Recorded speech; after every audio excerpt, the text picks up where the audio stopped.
All right. Right, but when y'all see this, thank you all for stopping in. I got called to talk about this for a minute. It seems to be a topic that keeps coming to me a lot. A lot of people ask me this question too, so I'm just gonna go ahead and respond to it. But when people are in a spiritual path, a big issue is communicating with your guides that a lot of people have. Um, And funnily, funnily enough, when you are on the spiritual path, you realize that your miscommunication with your guides or not having a strong, solidified communication method with your guides is also showing you about your life. You're also how you communicate with others, how you communicate with things around you, how you interact with interferences, and how you communicate with those. So the best advice I can give you when talking to your guides is building a relationship. You're here with they're here with you and you're there with them, right? You have a friend. It's like you wouldn't want to keep going back to a friend that doesn't do anything for you. You know what I mean? Now I'm gonna say it like this and explain what I mean after. It's like, you go to someone, hey, can I borrow $5? Sure, yeah, you can borrow $5. Just give it back. You give it back. Okay, cool. Next day, it's like, hey, I need like another $5, and then every day, this dude just keeps asking you, or you keep asking someone for $5, or someone asks you, however you want to look at it, right? And it's just every day, it's the same thing. Like, oh, I need this, I need that, I need this, I need that, and eventually, whoever you're asking is just going to give you like, you know what? I'm not going to give you anything because whatever you're doing with the $5 that I've already given you, it's not working out the way it should. There's something wrong. There's something going on. So now I have to like step back and see why you're so dependent on getting $5 from me, right? And the way to look at that with your guides, with the spiritual side of it, is a lot of people use their guides for like easy access. Like, oh, immediately I'm just gonna go ahead and ask my guides, I'm gonna pray and do all these things for just a few bucks to get me over the edge, and then I'm not gonna listen to the guides, I'm not gonna do anything else after that, right? You keep using it as like a bending machine. A lot of people communicate with their guides when they're only in trouble. Well, that's not what they're just there for. They're there for all sorts of communications. If you have questions about life or what to do, they're there for that. If you're needing saved from a situation that's dire, they're there for that too. But they're also there to like communicate with you and to help you through life. They're there to talk to you. They want to know how you're doing. Even though they know, they want you to talk to them. What do you want? What do you need? They're trying to help you become more decisive so that you don't have to be so confused. They're trying to show you the way back to wholeness. So be very aware of that. Um and don't use your guides for like a vending machine. Don't just go like, okay, so I know my guides are these and I'm just gonna ask them for something. That's why you leave things on your altar and you leave like offerings on your altar. It's a give and take. And a lot of times you're not in good communication with your guides because you keep taking and you're not giving. And for if you're in that position where you took where you gave a lot to others and then wasn't giving anything back, you're doing a mirror relationship with your guides. And that happens a lot with people where they're in this people pleasing energy and then they look at their guides and go, look at what all I did. And your guides are like, yeah, you did all that, but you did it in vain of your own self. You did it for another hidden reason, or you were trying to do something, you know what I mean? Like you weren't being fully honest with yourself. Even though you liked helping people, it was exhausting and it wasn't the best thing for you to do. So be aware of that um heavily when you're sorry, I'm drinking something, but you have to be aware of that. Another thing that you should be aware about when you're communicating with your guides is they're not always going to talk to you vocally. Sometimes they'll talk to you vocally. Sometimes they'll talk to you through signs, through feelings, through repeated events. And it's important to really keep an open mind when communicating with them. And as well, when you're communicating with them, be specific. Don't just ask very vague questions or you'll get a very vague answer. They need you to be specific. It's a give and take. What you give to them is what they'll give to you. If you're not actively trying to make a relationship with your guides, then they're not going to be as apt to be with you. And it's not to say that they're going to abandon you, but they're going to be less apt to help you, or their help won't be seen as a lot. And a lot of you might be like, well, how do I get a relationship with my guides? It's same thing as making a friend. You learn about your guides, you learn about who they are, your ancestors are included, like who were they, where they come from, what's their region like, where's their life way of life was like, all these things. Look at what they like, look at like symbols, colors, items that are reminiscent of like where they're coming from, and then incorporate that in your life, whether that's altar work or like things that you're actually wearing, or however doing those, or just showing thanks to your ancestors, just talking to them, not just being like, hey, I need help with this, just asking your ancestors how they are. You're asking your guides how they are, like, how are you doing, like, what's up, like, is everything going good, is there anything you need me to do, is there anything I should be doing, is there anything I should be looking out for. Not just asking them for advice to benefit you on the physical, but benefiting you on the spiritual, mental, and emotional planes as well. Really just forming a friendship, inviting them out, even though it might seem a little silly. I used to do this all the time, like walking out to restaurants and stuff, just being like, hey, let's go eat, let's go over here and eat, let's sit down at this table, even if you live by yourself, let's sit at this table and let's all eat together. It doesn't matter. It's involving them. It's showing that you want a connection, so then they'll be more apt to show themselves to you. You have to meet them halfway. They can't just do everything for you, and a lot of times we don't like hearing that, because we want like a everything's gonna magically just fix itself solution. For some people, yeah, sure, that happens. For the majority, not really. It all depends on who that person is, what they're doing, and it's not just as magical as you think. There's a lot of things that go on behind the scenes that happen. A lot of these situations where people just randomly get huge and whatever, they're like, oh, I was just listening to the voice, or I felt like doing this, I just, I couldn't shake it off me, or like I was talking to my ancestors and they said to do these things. There was a reason for why, but it was a spiritual reason. It's a reason that can't be seen with the physical eyes. So being aware of that as well. Building a relationship with your guides and your ancestors is not really hard, but we tend to make it hard, because it's like, I don't have anything on the physical to increase this, so I don't know how to. And then that lack mindset then creates little holes in whatever you're trying to do. So it's like, oh, if I don't know how to do, let's say like, oh, I don't have money for an altar. Well, you don't need, what do you mean you don't have money for an altar? What are you looking for when it comes to an altar? Do you have like a bed stand? Do you even have like an area that that doesn't have anything in it? You have a nightstand, anything of that nature. And just putting things there. Putting a water there, like a glass of water, putting rice there, doing something, burning a little candle there. It doesn't even, here's the thing, it doesn't even need to be like a candle that burns. You can use an electronic candle with a battery in it and just put it there. It's about what it represents and not what it actually is. And this is what people get so attached to when it comes to these things. You can do all those other things if you want. You can go and get like actual candles and go get fresh spring water if you need. But at the end of the day, it's you using what you have. It's you showing enough appreciation to go like, you know what, since I have these things, I'll go ahead and do it this way.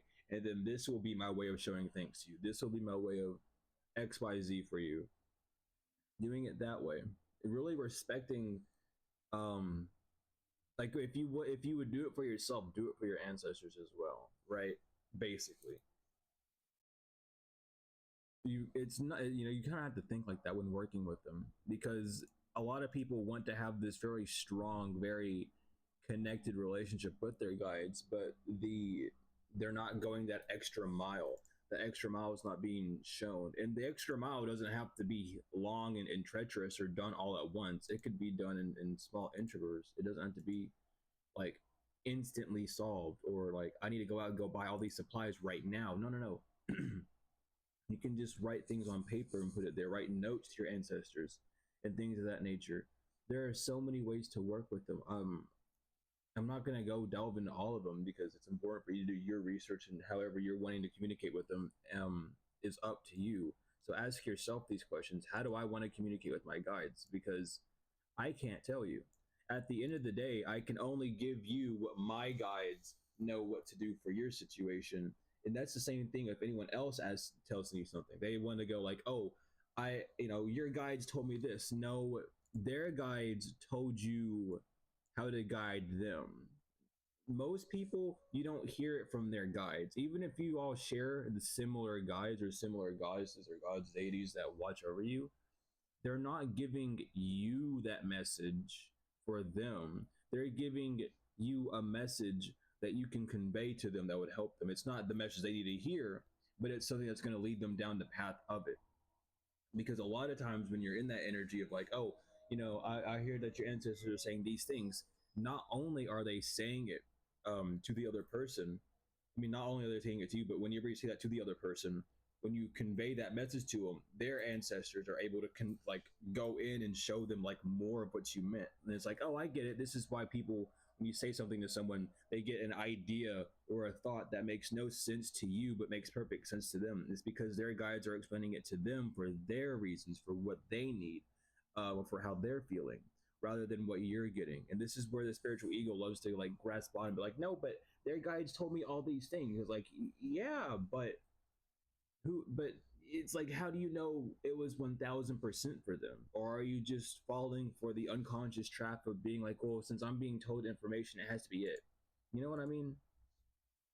So being aware of that as well. Asking people, and don't let that like deter you from asking people like what your ancestors or what your guides are wanting you to do or what they're trying to say. Allow yourself to do that.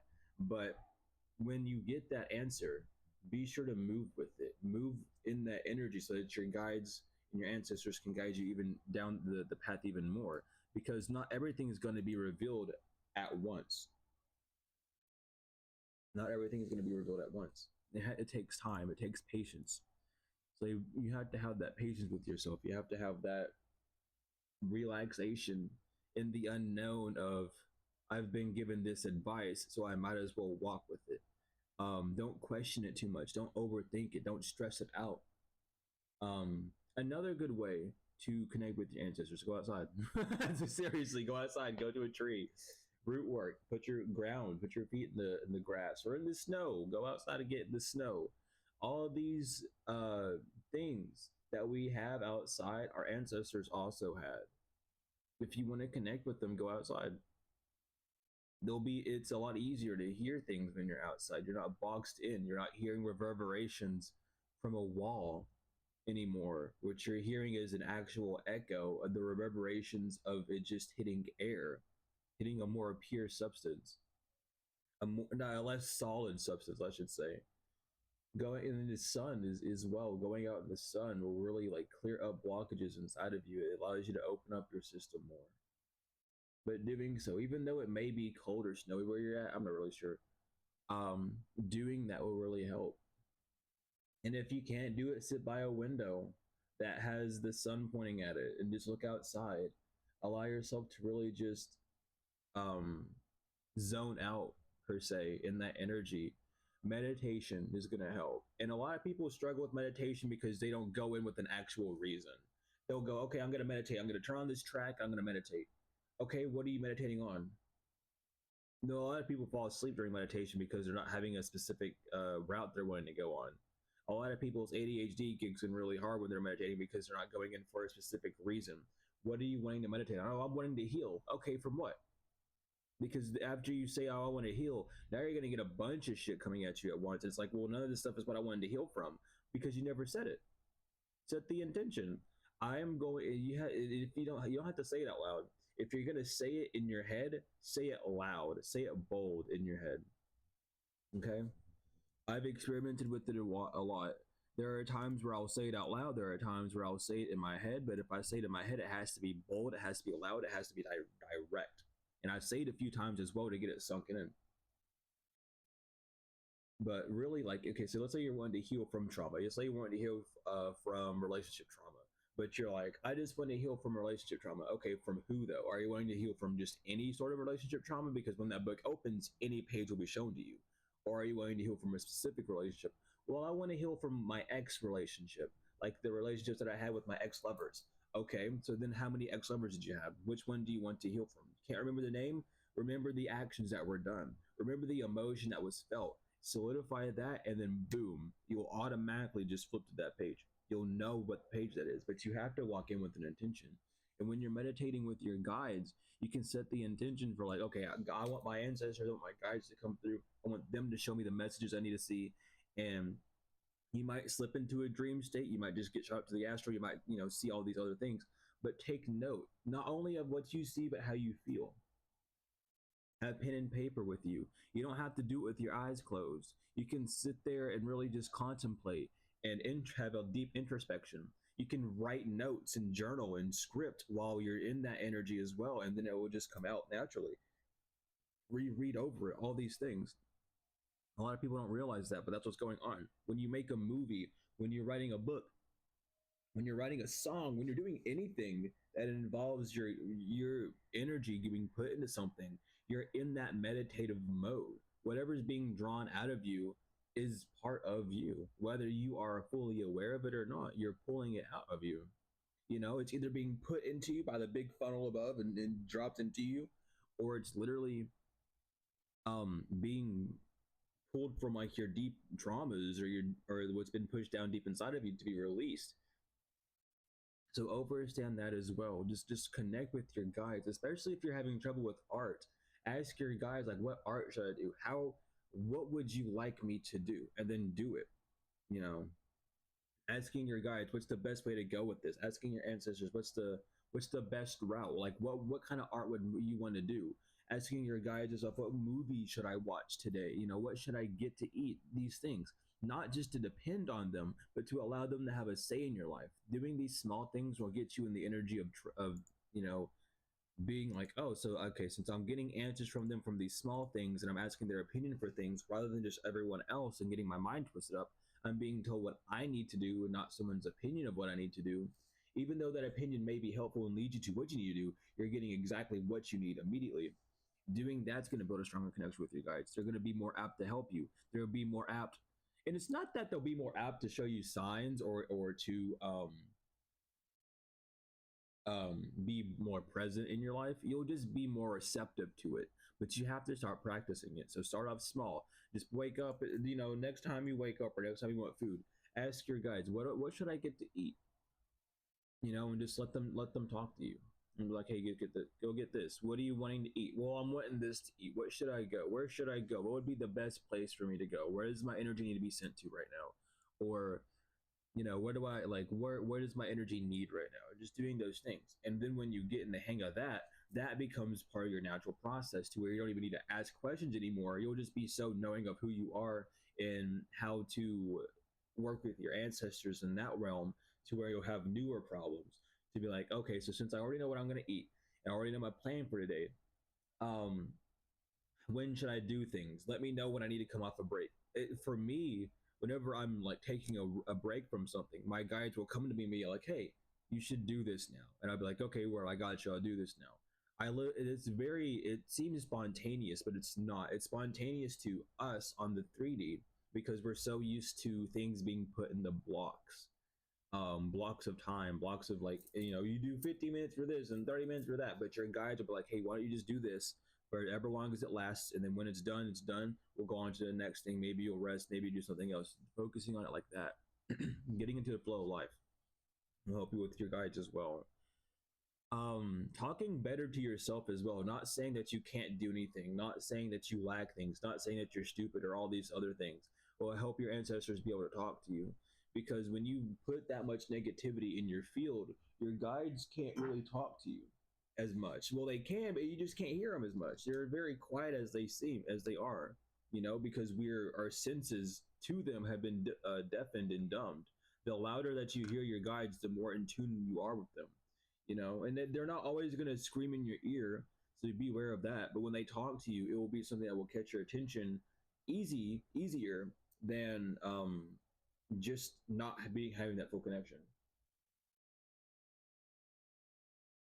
It's like you have three people in a room. You have someone that doesn't have the third eye open. You have someone that has the third eye opening, and then you have someone who has the third eye open.